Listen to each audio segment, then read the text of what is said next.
Hello, everyone. We'll be actually starting in just a few minutes. So if you want to take a moment and get settled, we'll start about 7 o'clock, so probably 2 or 3 minutes. Thank you so much for coming, and we're looking forward to the presentation this evening.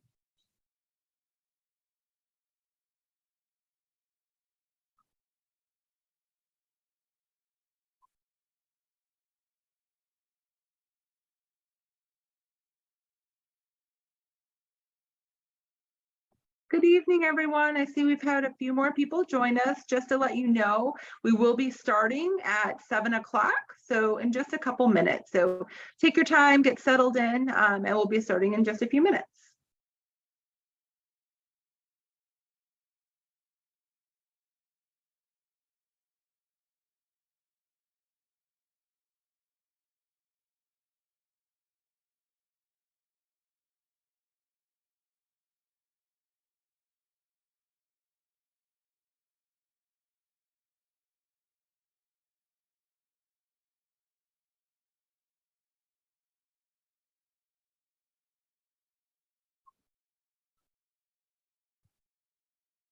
Good evening, everyone. I see a few more people have joined us. We're going to be starting in just a few minutes.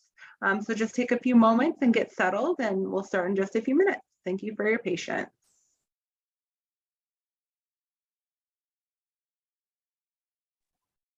You're coming in, if you could also please ensure that your Zoom name correctly matches the name that you used when you registered for this event. So likely the name of the high school student who would be potentially dual enrolling with us in the future, just so that way we can ensure that attendance is taken correctly. If you're not sure how to update that in your Zoom settings, you can send a chat message, or you may receive a chat message from me as well if I'm just trying to clarify the attendance purposes. Thank you, Robin. I'm going to give it about another minute. I see that we still have quite a few people joining us at this moment. So I want to give them that opportunity to join before we get started.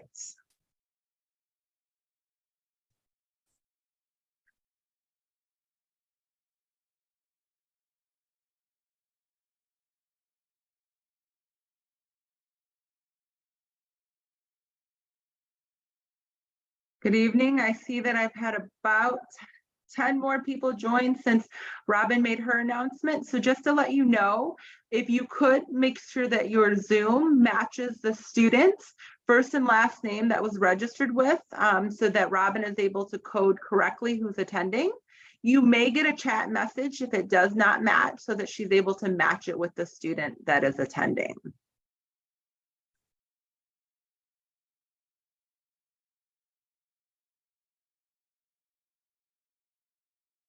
It is 7:01, so again, I like to be mindful of individuals' time. So we'll go ahead and get started, and as other people join us, we can keep going. My name is Urena Pridemore, and I'm Director of Undergraduate Enrollment Management here at the University of Michigan-Dearborn. I'm so excited to have all of you here tonight for our dual enrollment presentation. I will tell you a little story. I started my experience at UM-Dearborn as a dual enrollment student. As an 11th grade student in high school, I took a psychology course. I fell in love with UM-Dearborn after that, and then I attended for my undergraduate degree and then my master's degree, and I've been working at the university for over 20 years. So dual enrollment really started my trajectory at UM-Dearborn, so it holds a really special place in my heart. I'm going to let my colleague, Brooke Brown, introduce herself as well. She's going to be tag teaming this event with me this evening. Brooke, would you like to introduce yourself? Hi, everyone. Sorry, my dogs are in the background. That's the perks of a virtual event. We are at home.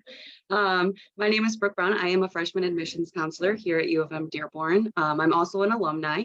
My primary duty as a counselor here is to recruit at the high schools. So you guys will most likely see me come fall. And I'm looking forward to answering some questions for you, and you will see me throwing some links in the chat as well. Thank you so much, Brooke. So I'm going to start after our introductions doing a few housekeeping items. So for those of you who joined after our initial announcements, We do ask that if you can put your Zoom to match the student's first and last name that were upon registration so that my colleague Robin can correctly code you as attending. You may receive a message from her if it does not match, so we can make sure that we can get you coded correctly. Secondarily, for questions this evening, we're going to be using the Q&A feature. So we're going to actually break up the questions and answers into portions of the presentation. I will instruct you when you can put questions in the Q&A, and we will stop at that part of the presentation. Brooke will ask me questions and I will answer them. Okay, if you guys are ready, let's get started. So I often try to tell students what dual enrollment is. They are very confused sometimes when we talk about dual enrollment. What are the aspects of dual enrollment? So a basic definition is dual enrollment allows students an opportunity for high school and homeschool students to enroll in college courses while completing their high school graduation requirements. I will tell you there's a couple different ways that you can take dual enrollment. Some students take it exclusively for college credit. Other students take it for high school credit and college credit. And finally, some students take it for high school credit only. It's extremely important that you work with your high schools to talk about these options so that you figure out what is best for you. Your high school also may have policies if you can take it for high school and college credit only, or high school credit. So again, that conversation with your high school officials is really important. Additionally, sometimes schools have partnerships with certain colleges and universities, and they do direct students to take courses there. Other times, high schools will allow their students to take courses anywhere. So again, really talking to your high schools to see if they have specific relationships that they require you to take courses at a particular college university, or if you're eligible to take courses at any university, including UM-Dearborn. The next thing I really want to talk about are what are the benefits of dual enrollment. I will tell you, I experienced these benefits firsthand when I dual enrolled at UM-Dearborn. So one of the things I often like to talk about is you get the benefits of doing the college experience while you're still in high school. So I will tell you, when you first walk into a college course as an incoming freshman, it's a whole different experience, and sometimes it's overwhelming. What dual enrollment allows you to do is have that experience as a high school student, to really learn to adapt to college with still your safety net of your high school and also your support of the University of Michigan-Dearborn faculty and staff to help support you through that process. It is challenging though, so I will tell you, you're going to challenge yourself with a college curriculum. One of the things I tell students is you're going to be taking the same courses as incoming freshman students. Even if you're taking upper level courses, you'll be taking the same type of courses as our juniors, seniors, and sophomores do. So it will be the same curriculum. It is challenging. So again, you have to make sure that you have the time and effort to dedicate to your college curriculum class. But I will tell you, dual enrolling will save you time and money. One of the ways that it saves you time is that when you are applying to colleges and universities, you're going to be able to have that college experience already.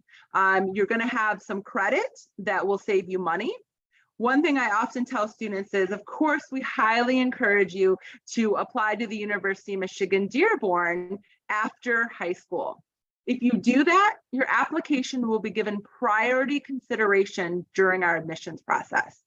You will be granted admissions as long as you meet our minimum admissions criteria, and those credits that you took will already be on your transcript and will apply to your degree here at UM-Dearborn. But I do want to let you know, if you are applying to other colleges and universities and you ultimately attend them, you're also going to save yourself time and money.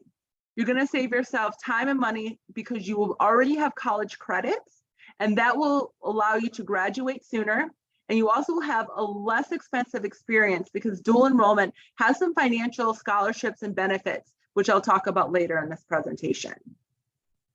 I love to share the next slide because our dean, Marty Hershock, he's also an alum from the University of Michigan-Dearborn. He's our dean of the College of Arts, Sciences, and Letters, said this very well. The more exposure we give high school students to college classrooms before graduating, the greater likelihood those students will pursue a degree later on. Having dual enrollment students in college level classrooms is an amazing thing for our whole community. You may ask why I'm sharing this. I'm sharing this to show you our commitment to dual enrollment students. Our faculty are very committed to having dual enrollment students in the classroom and engaging with them with our degree students. One of the benefits that our degree students get, as well as our dual enrollment students, is our classes are mostly combined. So most of our classes, you will be in a regular college course with degree students. So you're learning from them and they're learning from you. But I do want to make sure that you're understanding that our college is very supportive of dual enrollment students in general. I'm going to shift gears now, and we're going to talk a little bit about types of courses. There are a couple of questions I always get from students when they're applying for classes. The number one question I get is, which classes should I take? What does your class schedule mean? What does your catalog mean? What are all these different things that college people talk about that I don't understand? So we want to spend some time tonight really educating you. And some of this will be able to be used for other colleges and universities, but really for UM-Dearborn, these are some things that will help you to be able to choose your classes. We like to let you know what are our course formats. So our four main types of course formats are, the first is in person, which really should be self-explanatory. That means that 100% of time you're in person. You're taking classes at UM-Dearborn in person with your instructor. There may be some online tools. We have a system called Canvas where they may post some assignments, they may post your syllabi, but really you're spending your time here on campus at UM-Dearborn.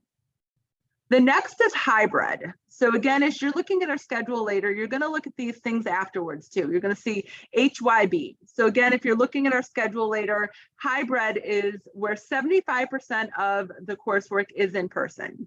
So you may be on campus 1 to 2 days a week for your course, but there's also some portions that are remaining online activities.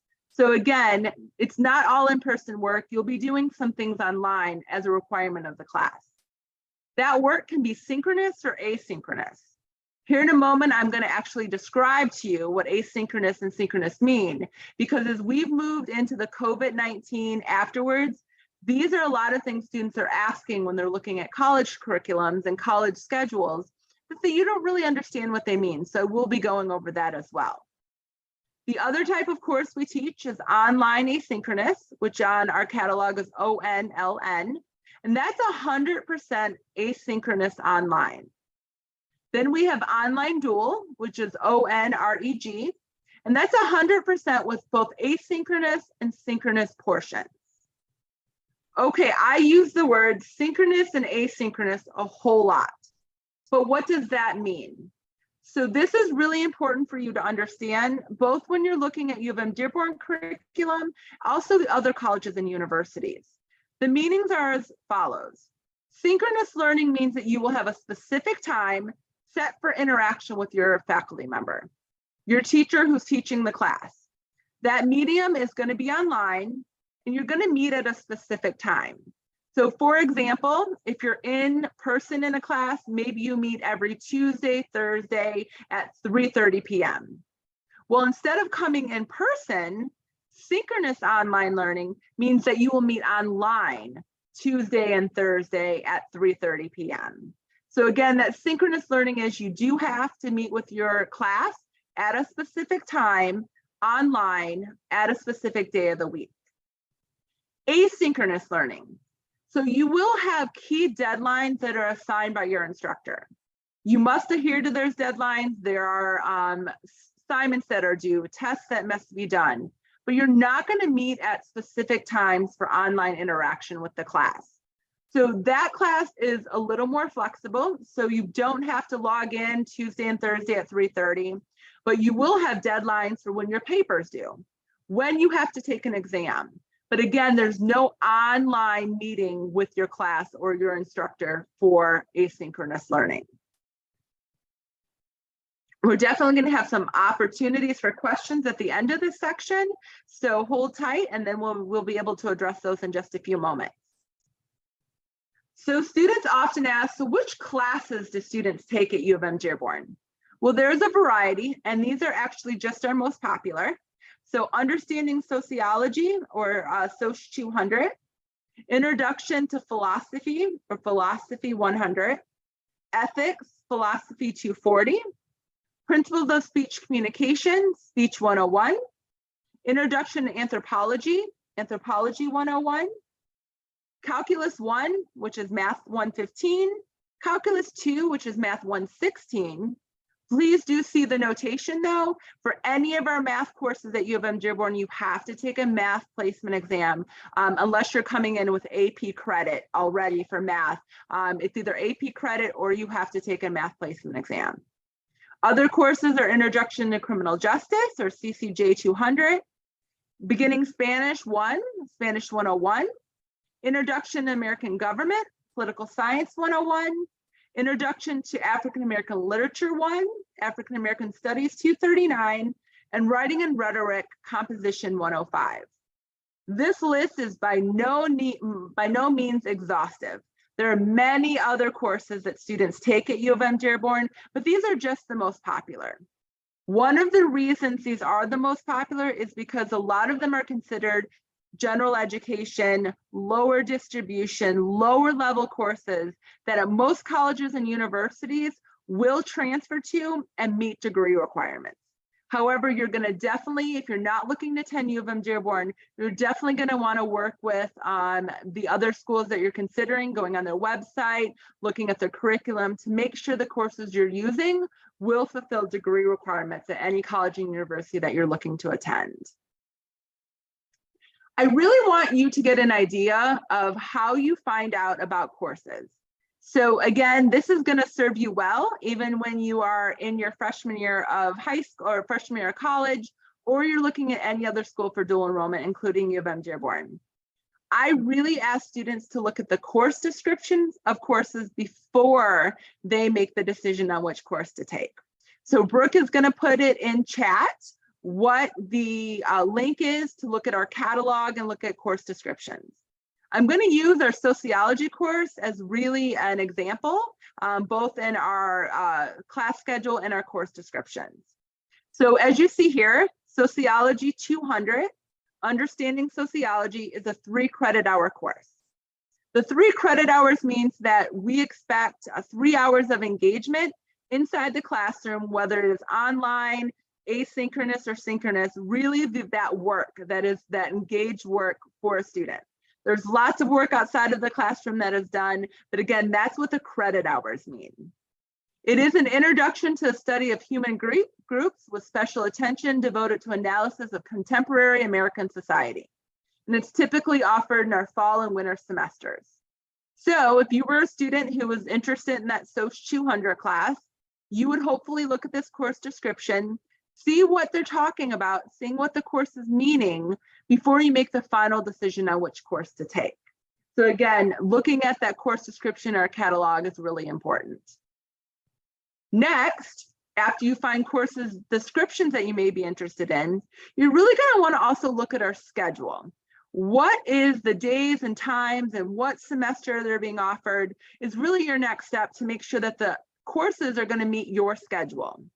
So one of the things that you could do is you would be able to go online. Brooke's going to put it in the chat, the ability to go online and look at our schedule. The fall schedule will be online, available after March 13th. So at that point, you would be able to go on and look at our fall schedule. Currently, our summer schedule is up, but the fall schedule will go up March 13th. So that link that you have gotten will take you to this page. You're going to look for browse classes. So you'll notice it's on the left-hand side in the very middle. So you would select that. Once you select that, it would take you to a screen that would allow you to choose which term you're looking for. So if you're looking to take courses in the summer, you would choose the summer. If you're looking to take courses in the winter, you would choose the winter. After that point, you're going to want to look up the course you're interested in.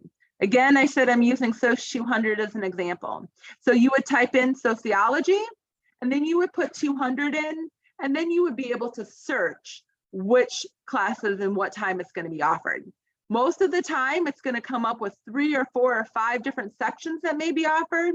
You choose the one that best fits your time availability.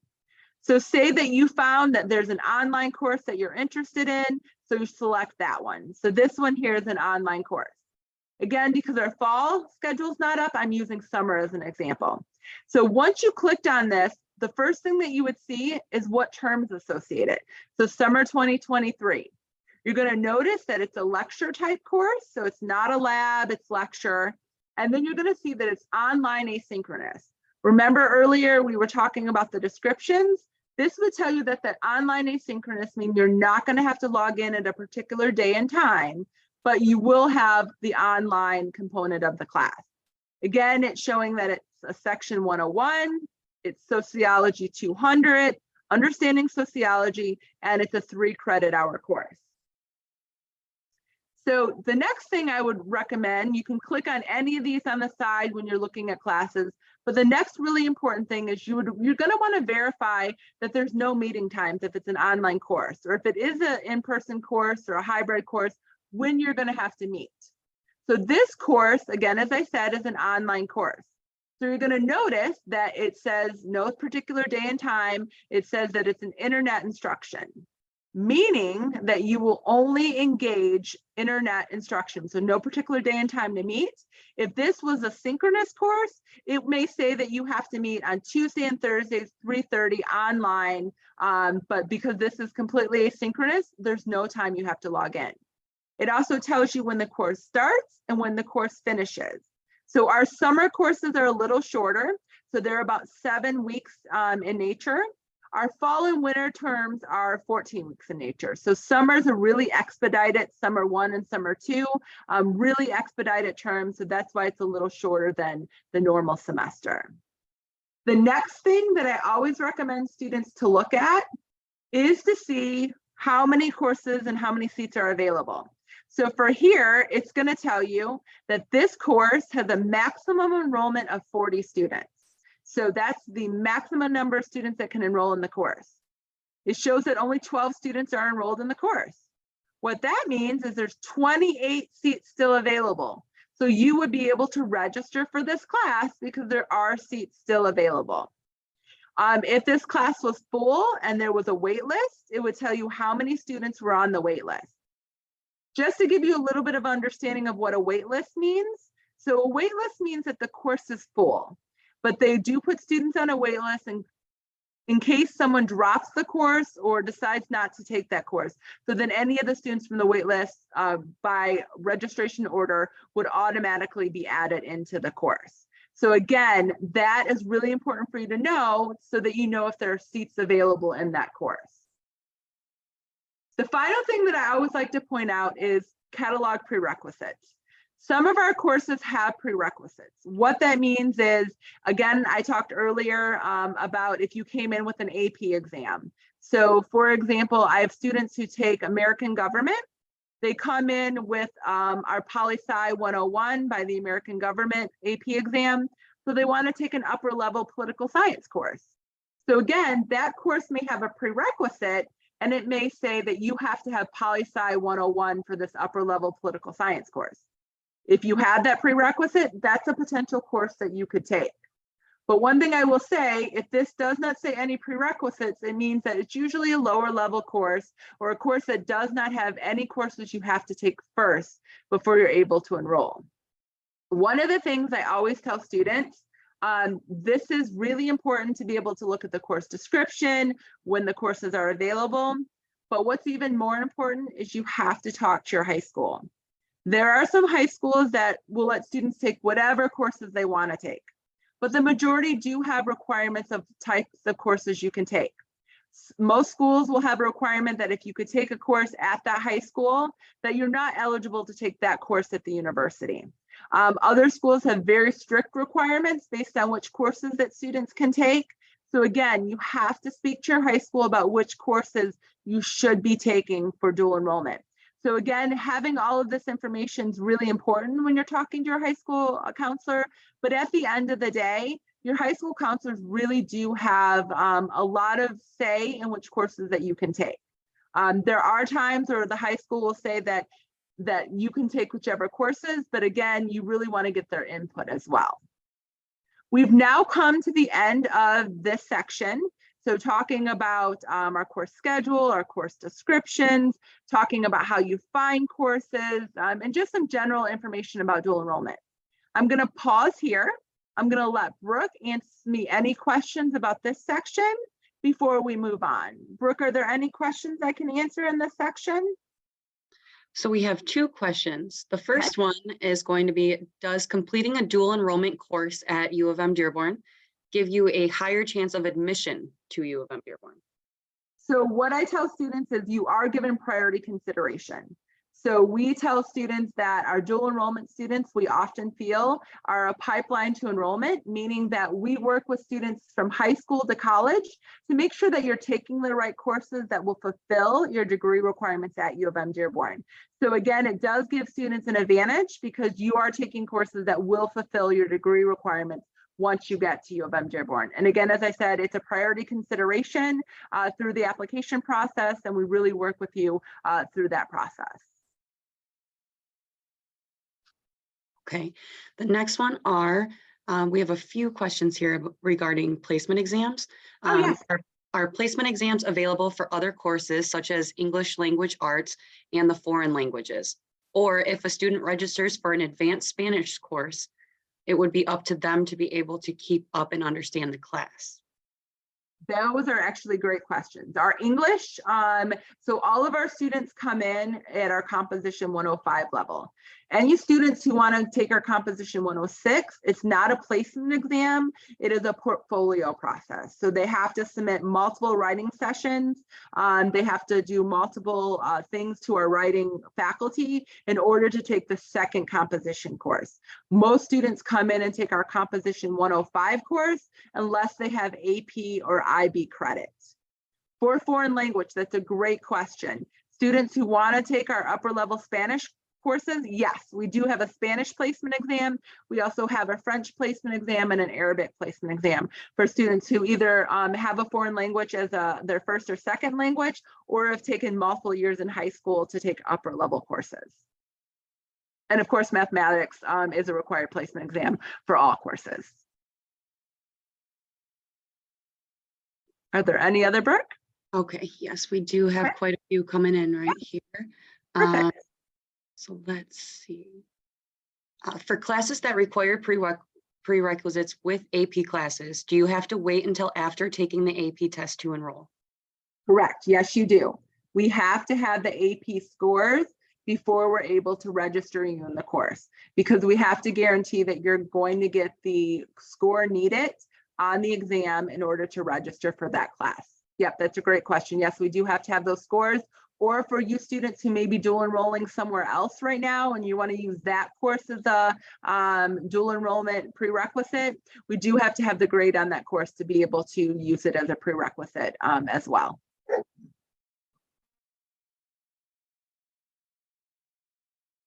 Okay, and then that is it for the questions. I can take care of the rest of them. Perfect, great. So now we're actually going to go ahead and move to the next section. The next section is actually going to be the admissions and application process. So I like to tell students that our application process is pretty simple, which we'll actually cover here in a few minutes. But most importantly, the next question students ask me after they ask me which courses to take, they want to know the admissions criteria. So if you're sitting here right now and you are going to be a junior in the fall, or if you're going to be a senior in the fall, the admissions criteria is as follows. You have to have a 3.0 GPA posted on your high school transcript. So what that means is I know that all of your junior year or all of your sophomore year grades will not often be on your transcript by the time you apply, and that's okay. But we have to have up through the grades that are posted when you apply. So for example, for those of you who may apply next week, your fall grades are already on your high school transcript. Up through then is when we're going to use for your GPA. If you apply in July, we're going to use your grades through all the way through all of your academics to that point. But again, that GPA posted has to be a 3.0 for those students who are going to be juniors and seniors. Case by case for students that are below a 3.0, I will tell you it's very rare that we admit students below a 3.0. It really has to be very strenuous situations why a student has below a 3.0 for us to enroll the student, and that is case by case, and you would work with our office. For those of you who are going to be freshmen next year or going to be sophomores next year, I will tell you, we do not enroll students until they have at least one semester of high school grades. So again, we have to have one semester of high school grades at that 3.9. For those of you who will be a sophomore next year, again, we will have at least one semester of your freshman year at that point. But again, 3.9 is the posted GPA requirement for those who are in their freshman year or sophomore year. They also have to submit a tight personal statement clarifying what your interest is and your commitment to taking college level courses. All students who are freshmen and sophomores are approved by the associate director or the admissions director, looking at that, making sure that students are prepared to take courses at UM-Dearborn. If you are a freshman or sophomore and you have a PSAT exam or any of those requirements as well, you can submit that so that we're able to review that alongside your application. Additional information. So I will let you know, if you enroll, for example, in the fall semester at UM-Dearborn, and then you want to then enroll in the winter semester. In addition to the required grade point average, a 3.0 for sophomores or for juniors and seniors, and a 3.9 for sophomores and freshmen, you also have to get your grade of at least a C or higher at UM-Dearborn. So if you're taking a fall class and then you want to enroll in the winter, you have to get a C or higher at UM-Dearborn in order to do that.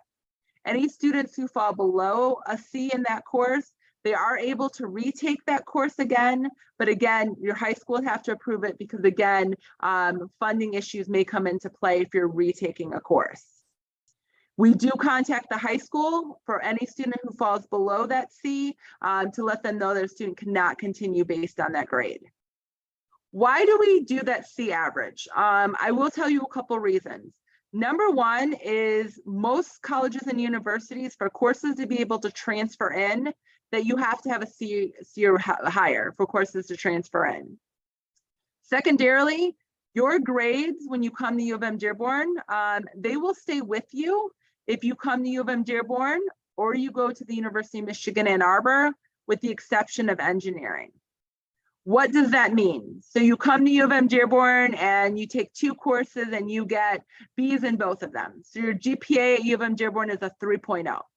Well, when you graduate from high school and you come to UM-Dearborn, or you go to the University of Michigan-Ann Arbor, with the exception of engineering, your GPA is a 3.0. So let's say the negative result, you come to UM-Dearborn and you get a D in a course. You would start the University of Michigan-Dearborn on academic probation because you're below a 2.0.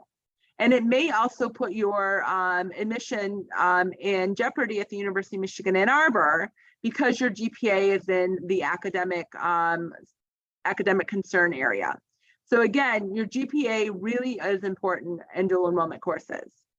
But I get the question all the time, well, I'm not going to go to Ann Arbor, I'm not going to go to Dearborn, it's really not going to matter. It does. All colleges and universities require you to submit your dual enrollment transcripts as a part of your application process. Sometimes it's before enrollment, sometimes it's as part of your general application. So at UM-Dearborn, we don't use it as part of our admission, but again, once you come to UM-Dearborn, if you're below that 2.0, you would be on academic probation. So really, we have students staying above a 2.0 or that C average in order to continue in our program.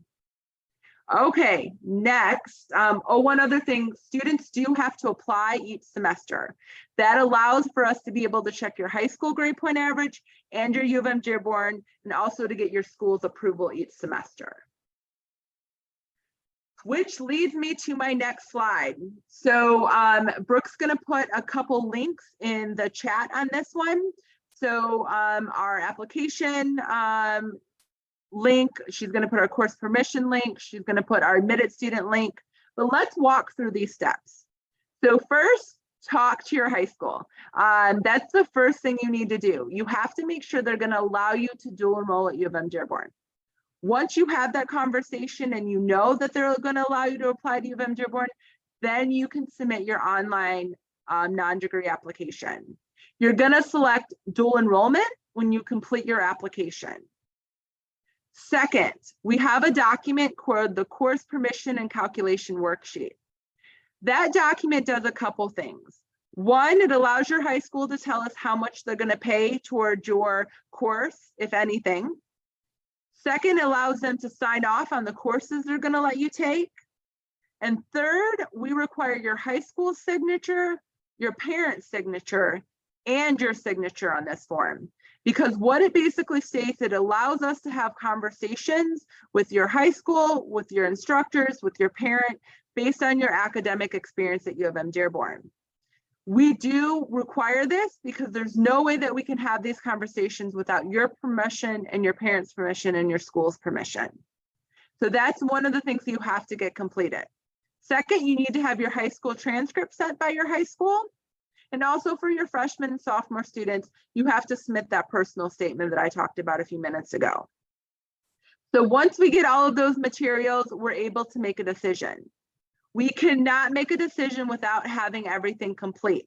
So if you're a sophomore, we have to have that personal statement, that transcript, and that course permission form before we're able to admit you. If you're a junior or senior, we're just going to need that course permission form and that high school transcript to make that decision. If you meet our GPA requirements that I went over earlier, you'll be admitted to the dual enrollment program. You'll receive a notification by email admitting you to that program. Not long after, you will also receive an email to ask you to complete your unique name and password. That unique name and password allows you access to our system. It will allow you your ability to register for classes. It will allow your ability to log into different systems at the university. Before you're able to register for courses, you have to complete what is called a verification of understanding form. We want to make sure that you're understanding some basic components about dual enrollment. We're also hopefully going to have some engagement opportunities this summer for our incoming dual enrollment students, but it's really important before we allow you to register that you do this verification for understanding form, because without it, you will have a hold that will not let you register for classes. I will tell you one thing that you're going to notice here is that you register for courses yourself. We do check the courses. Our academic advisors and our START program help us check this. But again, you register yourself for the courses. The reason being is we're allowing you to have a real college experience. When you're in college, no one registers you for your classes. You register yourself. So again, that's part of the experience, as part of dual enrollment, is you register online for yourself for your dual enrollment classes.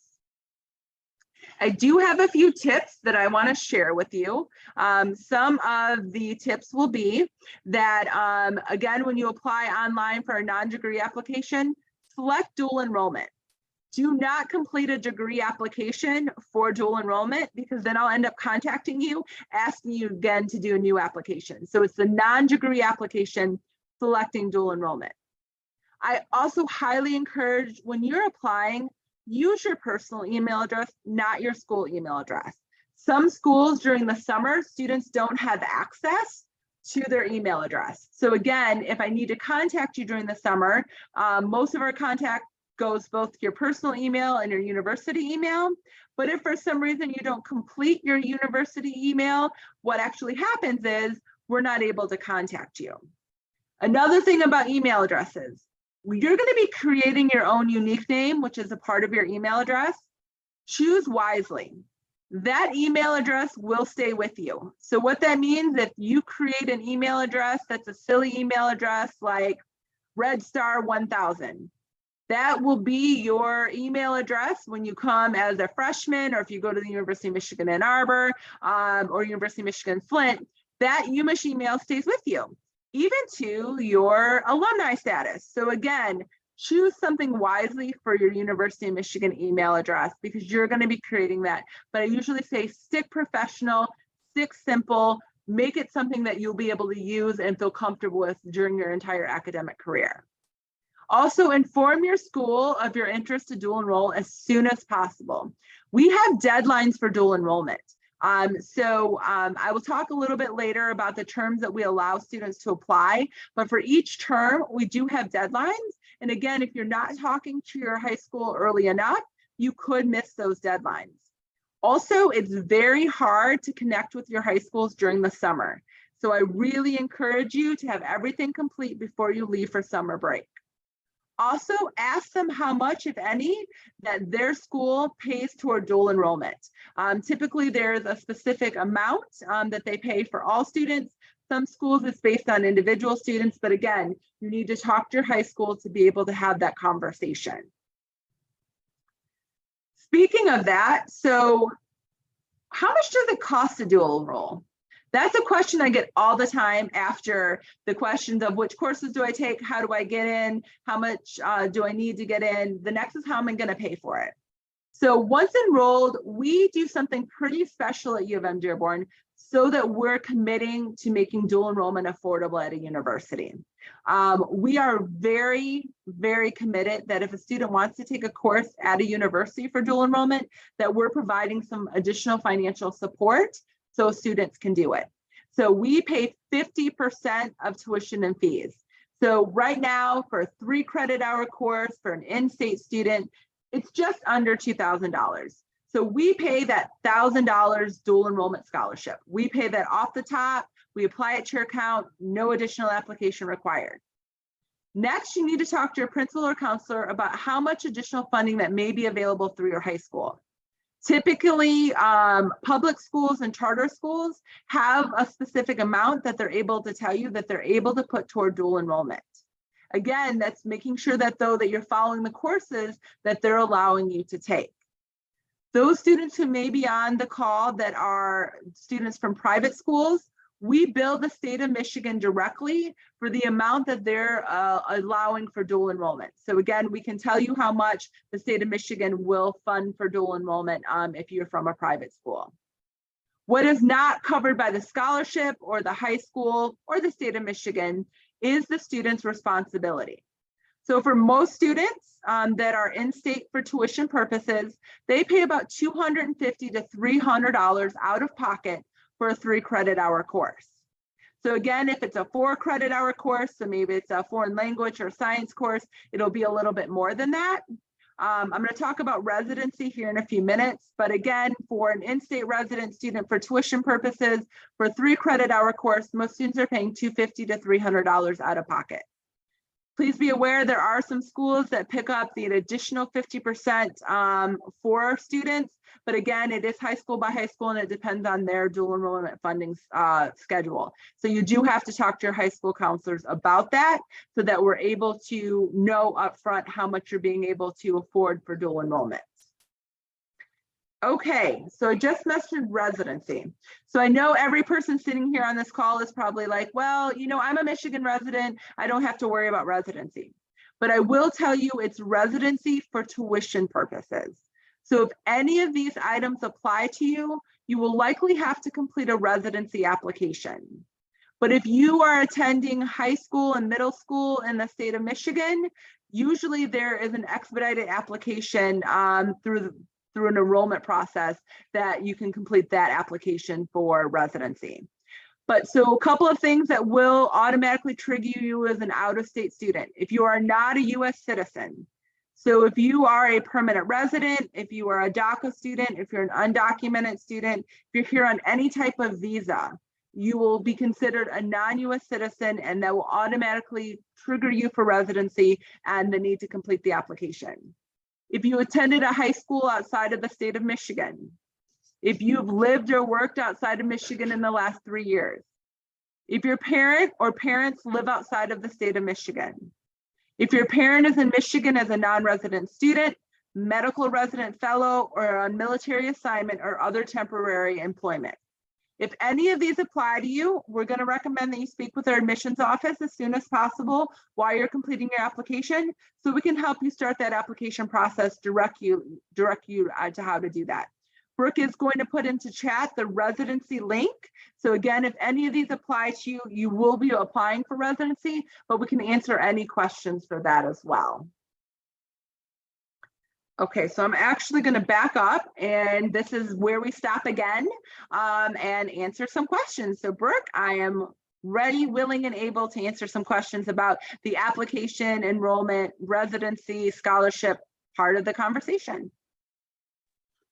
Yeah, so we do have a few overlapping questions here. I do have one. What are the long-term benefits of dual enrollment? So time and money. I definitely say that the long-term benefits are definitely saving time and money. So let me put it this way. I met with a student yesterday who dual enrolled for 12 credits during their high school experience. So they're coming into the university with 12 credit hours already toward their degree. So for most students, it takes 4 to 4.5 to 5 years to graduate. That student is going to shave off an entire semester of their college career by dual enrollment. So they're also saving time because they're going to graduate sooner. They're saving money because the state of Michigan or their high school gave them money toward dual enrollment. And if you're at UM-Dearborn, we're also putting in additional money for your class to help you afford it. Additionally, I will say it also gives you the college experience with a safety net before stepping into college and having that overwhelming feeling, really without that safety net there for you.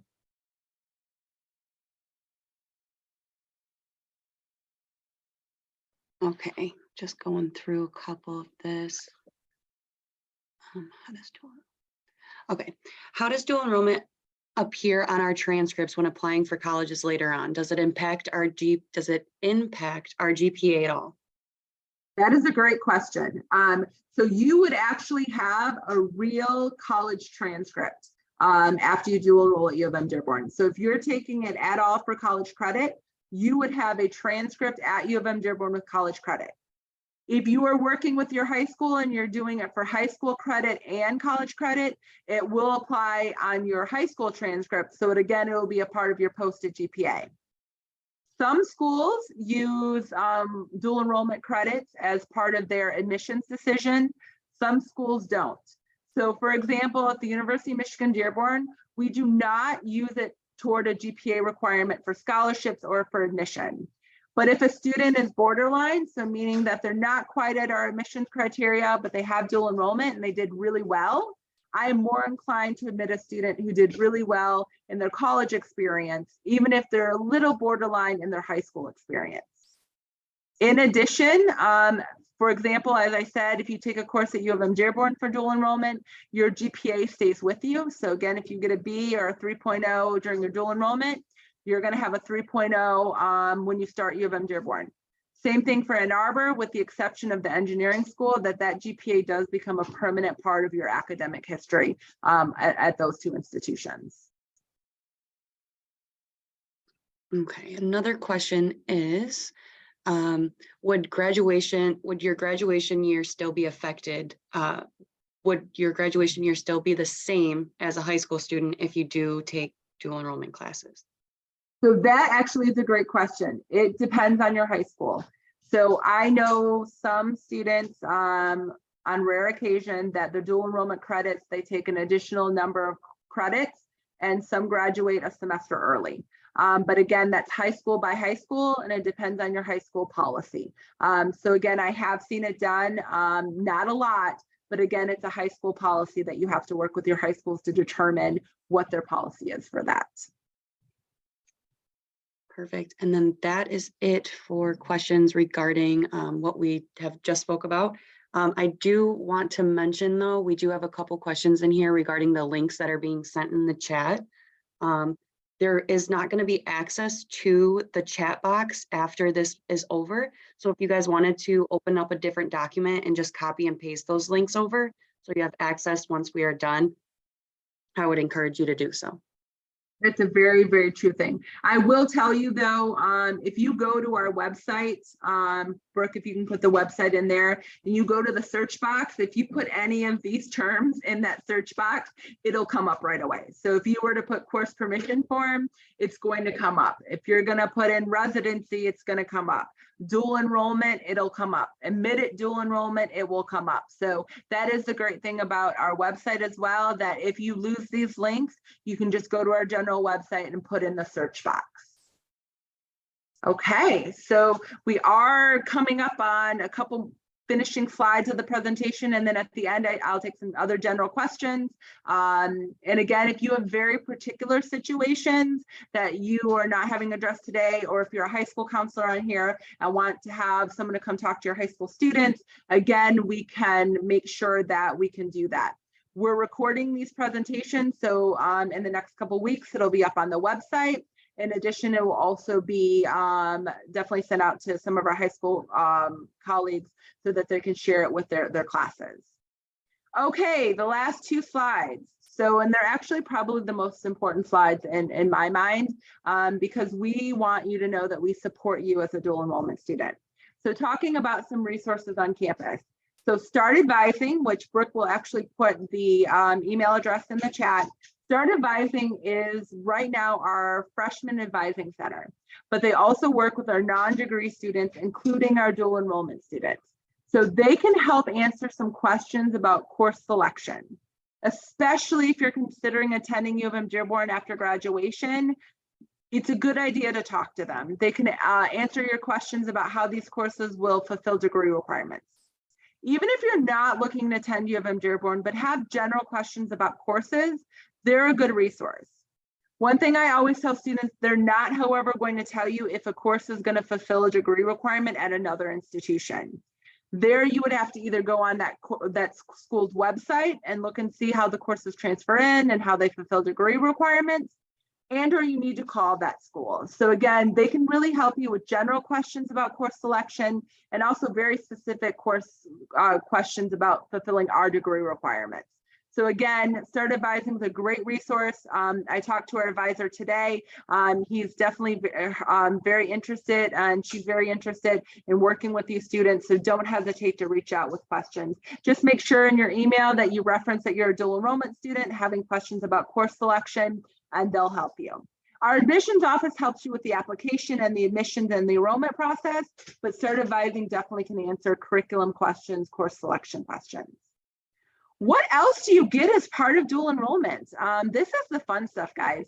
So being a part of the program, we have access to our academic learning centers.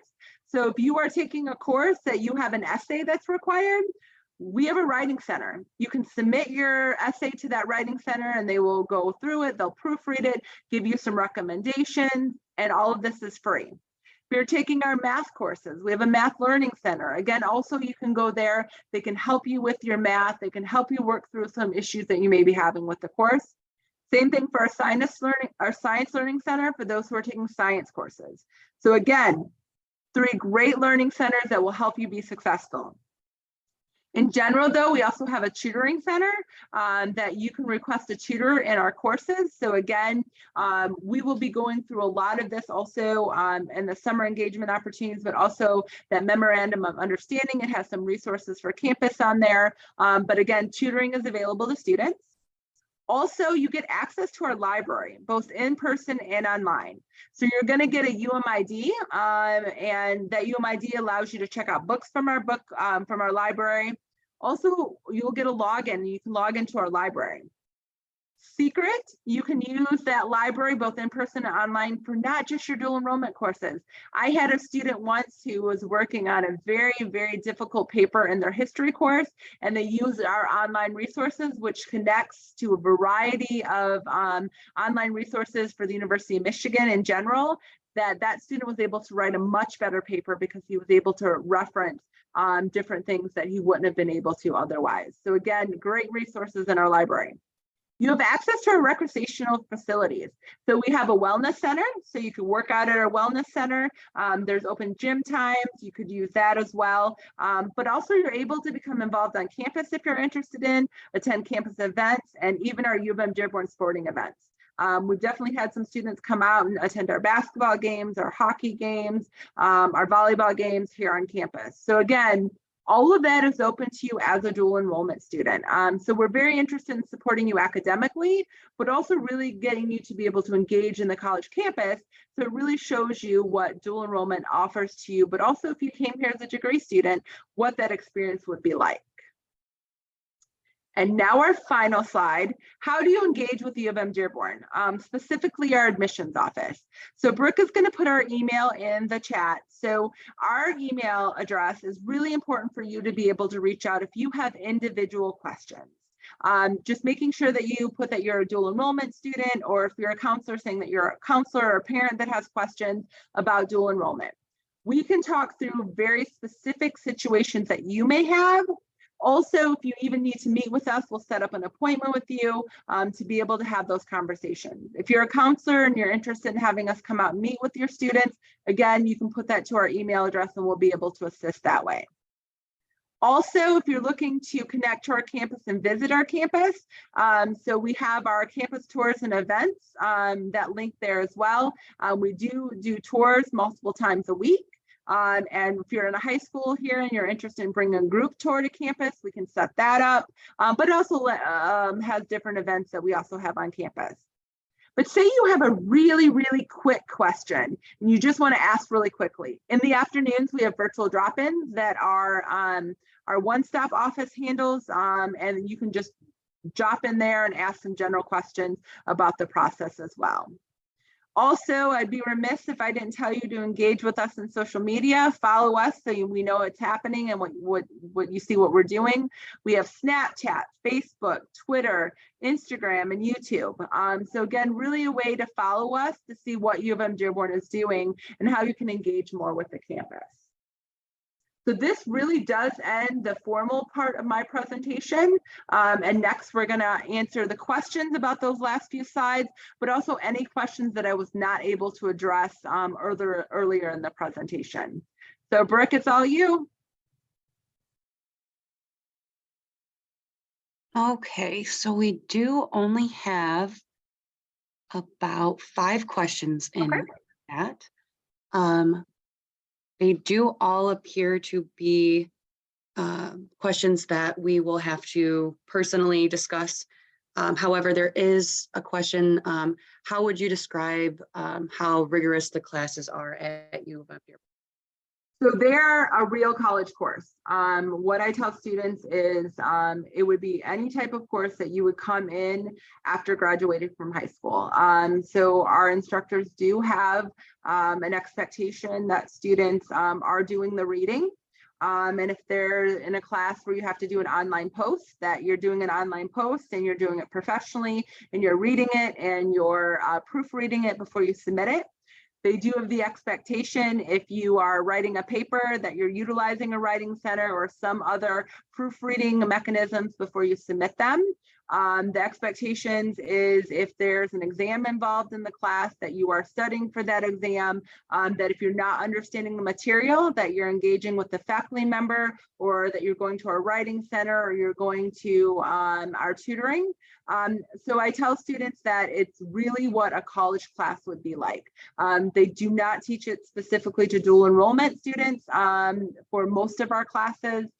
So again, you would be in the class with other degree students. So the expectations are the same. And that's why you're able to get college credit, and that's why you're able to transfer it, and that's why you're able to use it towards your degree.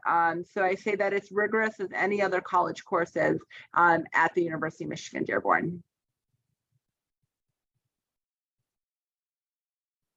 Any additional ones pop in, Brooke? There have been a few students in the chat regarding the GPA that we look at. Yeah. It is the overall GPA, not the current semester that you will be applying for. So no, actually what will happen is, so say that you apply in April, right? So you apply in April, the grades are just posted on your transcript through that first semester of that year, and say that you're a senior, it's the 3 years before and that first semester. So it's the posted GPA on the transcript that you apply with. So for example, if you apply tomorrow, it's whatever grades that are on your transcript through that point. So, and if there's a weighted GPA and a not weighted GPA, we're going to use the weighted GPA. So again, it's whatever GPA is posted on your high school transcript when you submit that transcript for application. I always get the question for a student, what if my GPA is not quite there when I apply, but at the end of my year, my GPA rises and I now meet the criteria, can I submit a new transcript? The answer is yes, because again, we have students apply before final grades that year are posted, so that we can get everything processed before summer break. Your grades mostly will not post until after your high school is leaving or getting ready to leave, and that's really too late for the process. So again, whatever GPA is on that transcript at time of application is what we use for admission. And again, if it's weighted or unweighted, we use the weighted GPA for that admissions decision. Is that clear? Do I need to follow up? Does anyone have a follow-up question to that? Nope, there's no other questions regarding that. We do have a couple questions regarding the cost of books. Is the cost of books covered, or do they have to pay for books out of pocket? They're not. Books are out of pocket. So again, depending on the class, there are some instructors that all of the books are articles that they post. Some that have one book, some have 4 books. So again, it is instructor per instructor. So again, I usually tell students for one class, books can be anywhere from $50 to $150. $150 is pretty much on the high end, and that's usually if you have a math or science course. But usually a lot of the liberal arts courses are a little less expensive and are maybe in the $50 to the $100 range. And some actually do not have specific books that they have to buy. Some are books that you can rent. So our bookstore does do bookstore rental, where you could rent a book, use it, and then you'll send it back. So those are less expensive. There are used books in our bookstore. There's the online resources to find cheaper books. Our bookstore does price match. You can find a less expensive book online. They'll price match for you that way. So again, yes, books are not included for most students. Some high schools have special programs that they include the books, but again, that is a high school conversation. But again, it's not automatically as part of the program. It is an additional cost for most students. Great question. And one thing I will say, students often ask about parking. If you're driving to campus, parking is free. There is no parking permit that you have to buy. So again, if you were to come take an in-person class, you do not have to purchase a parking permit. You have to get one, which is a free process, and we help you do. But again, it is not an additional cost to come to campus and take an in-person course for parking. Okay, and our last question in this chat is, when does the fall 2023 dual enrollment class, when does registration end?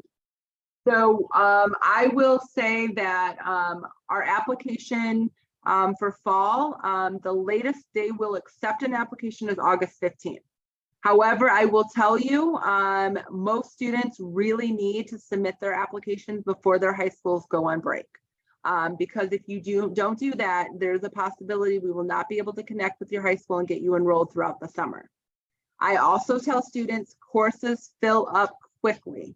So again, if you're looking for an online course, courses fill up quickly. So I highly recommend that students get their applications in so that when registration starts, which is usually in the April-May timeframe, that we're able to get students to get enrolled before they're able to, before all of those classes fill up. So at the latest for fall is August 15th. Most students who apply that late do not get the courses they want, to be honest with you.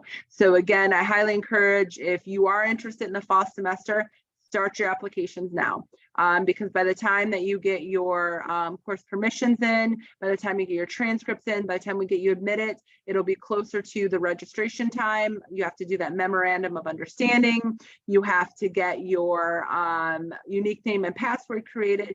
So you need to give yourself time so that you're able to get the courses that you want. Specifically, if you want online courses, I highly encourage that. One thing I did not mention that I said I would, for any student on here who is planning to take a summer class, state tuition dollars school tuition dollars will only apply to a fall semester and a winter semester. Any student who is interested in taking courses at UM-Dearborn in the summer, which is typically summer 1 is May and June, summer 2 is end of June through mid-August, they do not pay anything toward it. We do pay the 50% scholarship still here at UM-Dearborn, but again, whereas for winter and fall, you may pay $250 to $300 out of pocket.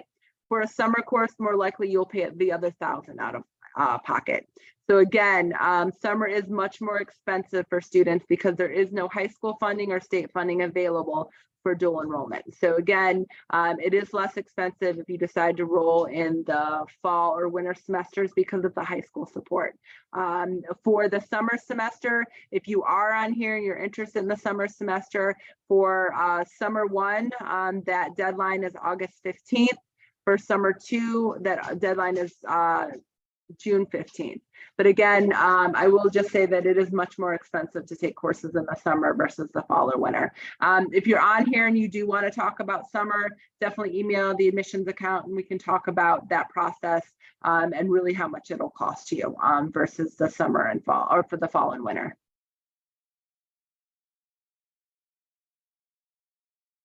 Is there any other ones? We had one last one come in regarding summer courses. Are there scholarships that are offered for summer courses? We still pay the 50%.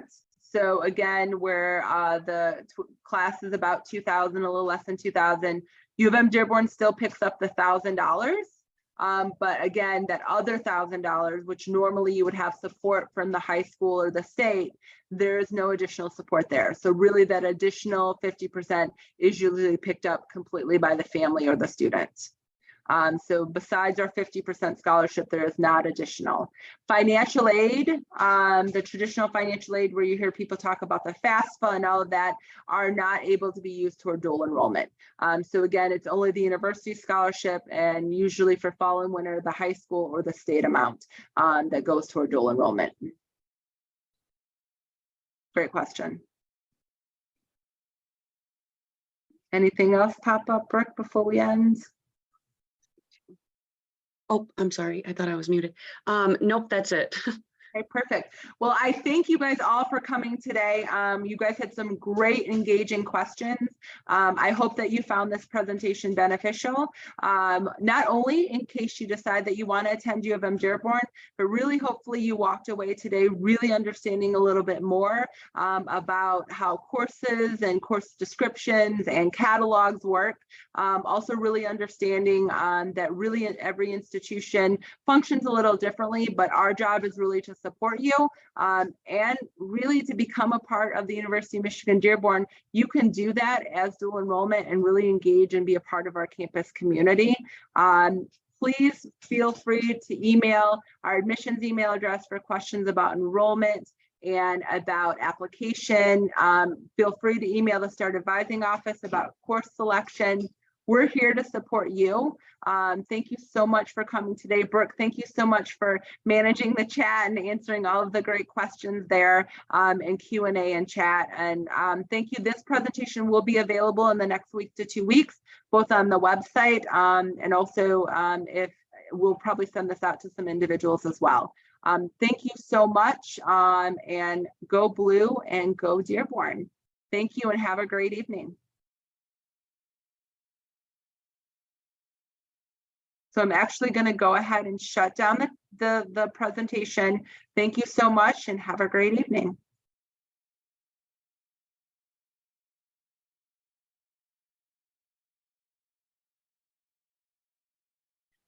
Robin, did you get everything that you needed? I think she did. Thank you so much. Have a great evening. Thank you, you as well.